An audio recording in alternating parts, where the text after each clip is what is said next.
This is how it feels to be Celtic. Not here just to take part, but here to have a proper party in the Champions League. Celtic opened up this campaign fulfilling all of our lofty expectations by making history in a 5-1 match day 1 victory at home at Slovan Bratislava. And today we're looking at the real big takeaways. Who stood up, who went above expectations, who was a difference maker, all the player ratings from everyone in the match, as well as really what does this game actually tell us as we go into the rest of this Champions League campaign now with those lofty expectations now met, and we're going to keep them up there, you know it. At any point in the video, if you do laugh, you learn, you like something or whatever, please do like and subscribe to the channel for more content like this. We're pushing for 10,000 subscribers and we cannot do that without your support. And get into the comment section in this one and let me know what your big takeaways were from match day 1, the 5-1 victory against Bratislava. And yeah, let's just get stuck straight into it. And hasn't this just been what we've been waiting for, with all the hopes and all the dreams of getting back into Europe and, you know, being our good old selves again?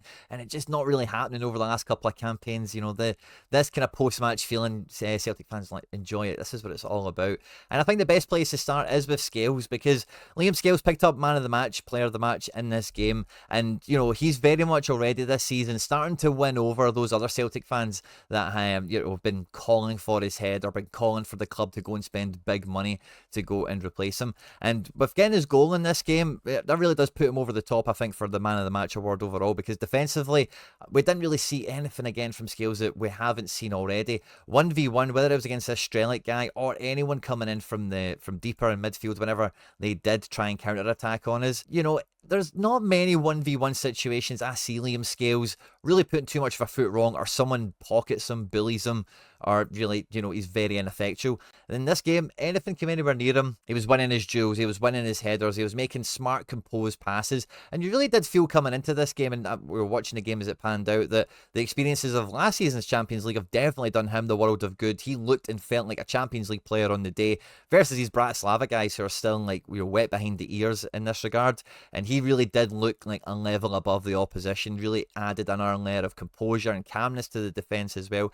And even though, like, again, even if you just go back and watch the highlights, you'll see this very easily, but even for like one of their chances quite early on, he's stepping into this zone here, trying to confront the ball, because we start the game so aggressively, trying to win it in a very dangerous area where within 1 or 2 passes we might be scoring.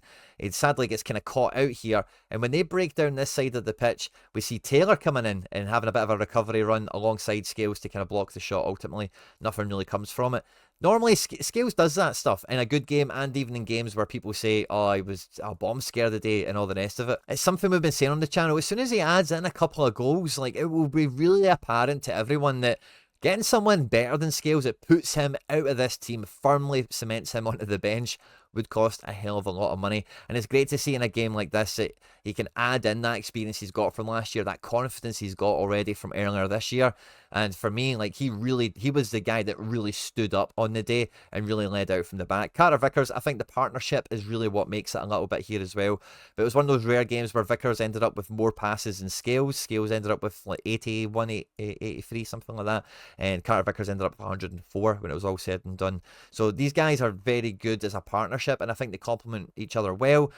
Carter Vickers doesn't really take any risks. He's very, very safe. And Scales maybe will come up a wee bit to confront someone. Maybe will try and play a ball into a space. Vickers is quite the opposite. So, you know, it's a big part of the partnership developing, as well as like Scales individually, because, you know, when you've got that yin and yang, or you've got that centre-back partnership really nailed down, you've seen this at Celtic as well as other clubs all across world football, is like the level of the individual does kind of come out of the question a little, or does come out of the equation a little bit, and it then does become the sum of the department, you know, the goalkeeper and then the 2 centre-backs. And collectively, this little triangle we've got back here, I don't remember it being as good for the thick end of 10 years probably at this stage. And I did think that, yeah, well, the whole defence really did stand up. Schmeichel will be gutted not to come out with a clean sheet of this one. But Scales getting player of the match. It feels like, you know, we had that moment with Dyson Maeda last year when he came back from injury, like way ahead of schedule, or the year before, whenever it was.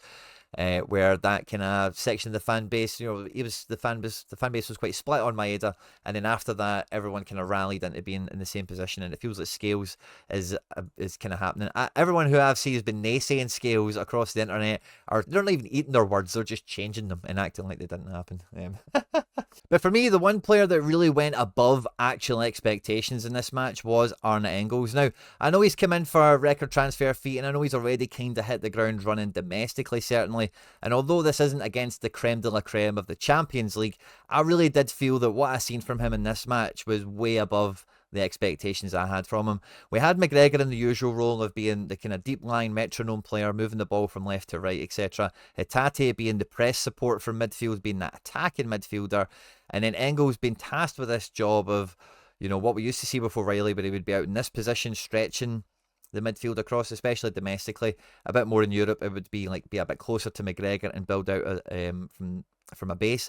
And the reason you do that with O'Reilly is because although I don't think there's much of a pace difference when they're at full speed between O'Reilly and Engels, but O'Reilly's didn't have great acceleration, whereas Engels, I don't think he's like overly quick or he's got amazing acceleration or whatever, but he literally just covers ground like quite quickly. He actually just travels across the pitch. He might be over in this position here dealing with a defensive thing, and then maybe once the ball's been passed around and it's been moved into some space, he'll then find them. He moves rather fast. He actually covers ground and he changes his position for the state of play very quickly. He switches on. It's probably his game intelligence you might accredit that to, but it just feels like O'Reilly would do that as well. But O'Reilly would be like, and again, I got comments last week for how much I said his name, so I'll stop it and I'll move on, right? But just because that's the basis of comparison, a record sale and a record incoming, you're going to, there's going to be things that conversationally or analytically, they bump off each other somewhat.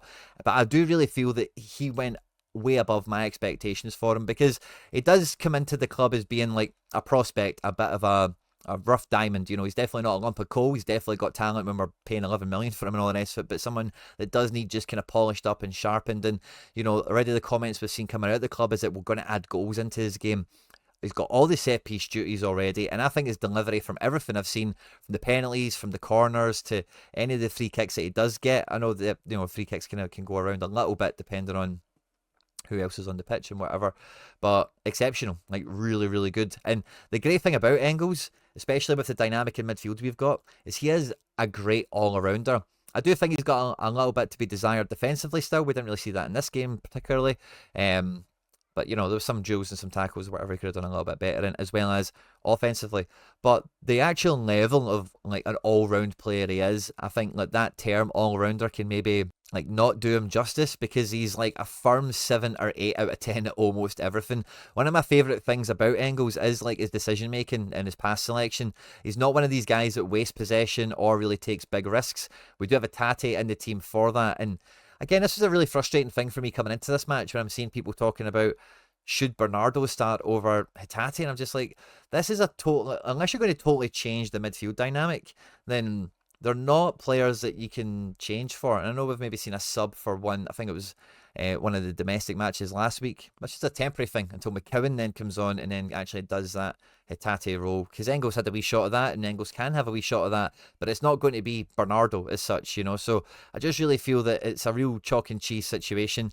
And Bernardo he's not got a forward pass in him. If you look at Hatate's contribution, and again, you can see all this dead easy in the highlights. I had to watch them back this morning just to see how many of the big chances they actually included, because although it finished 5, like this could have been like 8 or 10 or something like that. And normally these highlight packages, you don't always get every opportunity in them, all the big misses, but there was a few of them in there certainly. And it's clear to see what Hatate offers. It's that forward pass and it's that breaking of the lines. And if you're going to try and use this guy to the best of his ability, we know what McGregor's role in the squad is and in the team, then you need a guy that can be the glue, that can go into orbit around McGregor if we're defensive and we're building out from the back, or when we get into these attacking areas, can pick up the right position offensively, link with a winger, link with a fullback that might be bombing on as well, find the striker at the right moment, and isn't just like a defensive player that passes sideways and backwards like Paulo Bernardo mainly. If we've seen him playing like the way he did like against Bratislava in like 2 or 3 months from now, that wouldn't surprise me. But seeing it already, I just think this guy's went hugely above expectations. And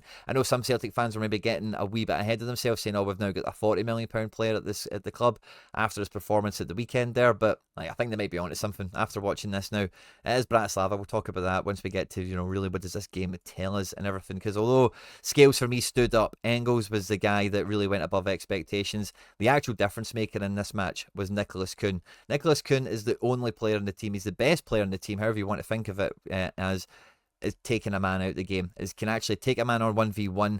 And it's not that he does hundreds of step overs and rainbow flicks and lots of great tricks, but he's such an effective dribbler. Whether it is coming on the inside or on the outside, he has variation to his game. And very similar to Engels, his decision making and his usage of the ball, even if he is playing forward passes, he is playing the ball into the box, like, they just don't waste anything. They don't take chances. They play the exact right ball. Maybe the guy's not there for the tap in. Maybe, Kyogo does get on the end of it and he balloons it over the bar or something like that. But without Nikolas Kuhn in this team, like Daizen Maeda, if physically you can keep tight to him, he's not opening up a team. Hatate needs a lot of the ball to do what he does, because he does, try and do stuff that's maybe a wee bit beyond his powers at the moment. And yep, Taylor is actually quite good at opening up a defence just by being a random unmarked guy. And he actually put in a great cross in this game with his right foot, which put a big smile on my face. But again, you can't ask for inverted fullback running wild Greg Taylor to be the difference maker, to be the guy that opens the door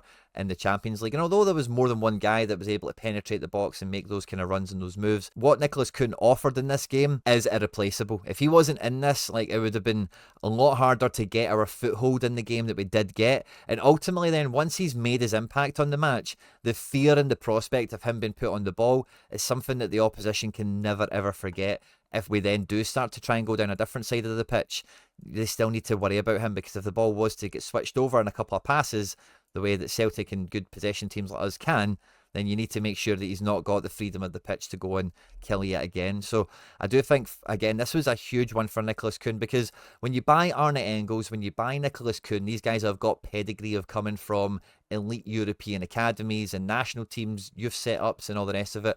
The thing you're hopefully buying is that education, is that in-game IQ, is that elite execution. When they do get into the final third, when they do make the right decision, they can actually deliver the right ball and that's needed.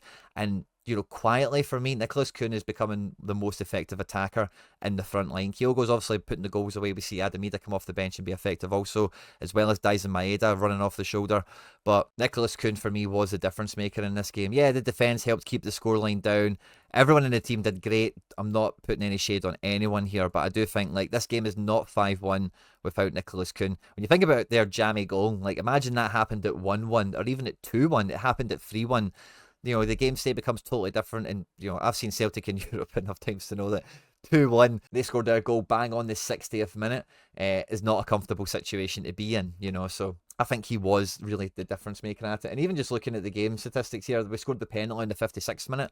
Alistair Johnson does get wiped out, but it's right after Kyogo, toxic Kyogo, shooting when he should pass again. Nikolas Kuhn's on the penalty spot unmarked, and when that ball's bouncing around, that's the fear that they've got to make that challenge on Johnson that results in the penalty.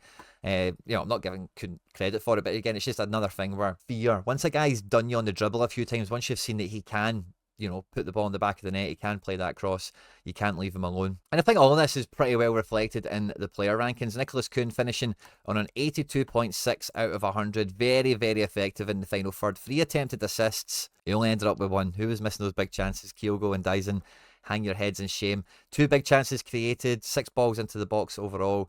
He won 7 duels, lost 6. So he's beaten guys on the dribble 7 times, and then maybe like when they're getting out of the back, he's not winning the ball, that kind of thing. And interception's always good to see.